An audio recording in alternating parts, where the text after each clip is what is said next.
আল্লাহ তুই এর বিচার করেছিল, মাছ ধ্বংস হয়েছে, ওই ধরে ধ্বংস হয়ে যায়। মাছের সাথে এ কেমন শত্রুতা? লালমনিরহাটের আদিতমারি থানার মৎস্যচাষী কাছু মিয়ার লিজ পুকুরে বিষ প্রয়োগ করে ৩ লক্ষাধিক টাকার মাছ নিধন করেছে দুর্বৃত্তরা। বুধবার রাতে কে বা কাহারা মাছ নিধনের বিষ প্রয়োগ করে ওই পুকুরে।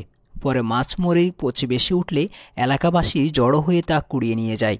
ঘটনার পর থেকে পুকুরে রুই, কাতলা, সিলভার কার্প সহ বিভিন্ন প্রজাতির গভীর জলের মাছ মরে বেশি ওঠে। জানাজানি হলে আশপাশের এলাকার মানুষ ছুটে আসে।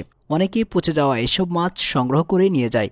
পরে মৎস্যচাষী কাছু মিয়া জাল টেনে পচা মাছ তুলে নিয়ে পেলেন। মৎস্যচাষী কাছু মিয়া বলেন, পারিবারিক অবস্থা ভালো না, আমি অন্যের পুকুরে লিজ নিয়ে মাছ চাষ করেছি। কাছু মিয়ার যে আমাদের ডিগি লিজ নিছে, লিজ নিয়ে প্রায় ৩ থেকে ৪ লক্ষ টাকার মাছ ছেড়ে দিচ্ছে উনি। এই ক্ষেত্রে আর আমার কোনো অনুমতি নাই। আমি ১ লাখ টাকা এনজিও লোন করছি, খালি মাত্র ১ টাকা খালি কিস্তি গেছে ফেরাগে। আর আমার তোমার মতন কোনো সাহায্য নাই।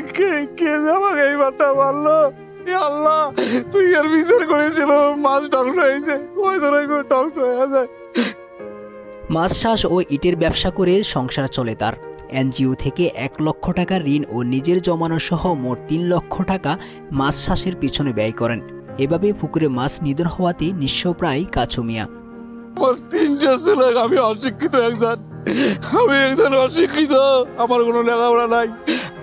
আমি আমার বাচ্চা কাচ্চার নিয়ে যে হিসেবে থাকি সেই হিসেবে কেউ থাকে না, আমাকে সবাই সাহায্য করে। আর আমি যে এই গ্রামে থাকি, যদি কোনো লোক আমাকে বলে এ খারাপ, আমি এই গ্রামে কোনোদিন থাকবো না।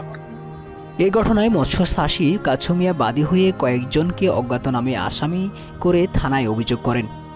আদিতমারির মৎস্য কর্মকর্তা আসাদুজ্জামান বলেন, আমি ঘটনাস্থল পরিদর্শন করেছি, ওনাকে পরামর্শ দিয়েছি সার্বিক খোঁজ খবর নেওয়ার জন্য। এ বিষয়ে আদিতমারি থানার ওসি তদন্ত রফিকুল ইসলাম বলেন, অভিযোগ পেয়ে ঘটনাস্থলে পরিদর্শন করা হয়েছে, আইন অনুযায়ী পরবর্তী ব্যবস্থা নেওয়া হবে।